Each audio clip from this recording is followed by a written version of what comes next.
Regardless of the weather, location, or circumstances, Polish soldiers, together with their American counterparts, practice various scenarios for repelling enemy attacks. These boys put in the work.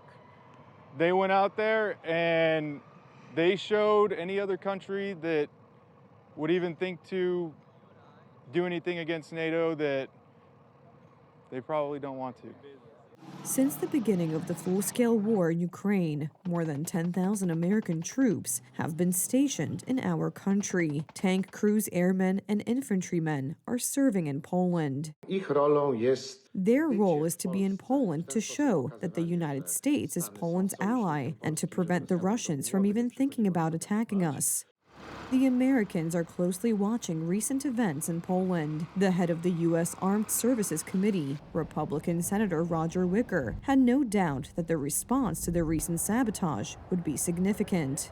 What is happening goes beyond Ukraine and Russia and is important for the whole world, and the world is watching. Dictators, war criminals, would-be dictators are watching what we will do, because the way we respond to this kind of provocation in a country that is our NATO partner will be very, very significant. Security and cooperation between Warsaw and Washington were also the main topics of conversation between the newly appointed U.S. ambassador to Poland, Tom Rose, and Polish presidential minister Marcin Przydacz.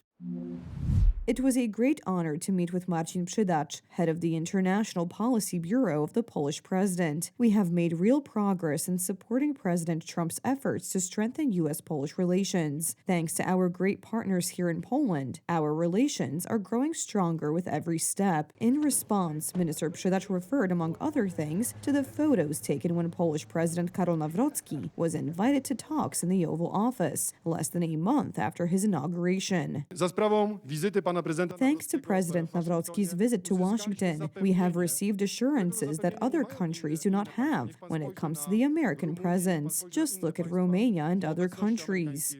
This cooperation and the good personal relations between the two presidents are yielding results. Donald Trump has declared that the U.S. will not withdraw its troops from Poland, and in a recent interview with British television station GB News, he said the following about Polish President Karol Nawrocki. Poland's been great, and the man who won the election, who's fantastic, was not expected to even come close. It was one of many people running.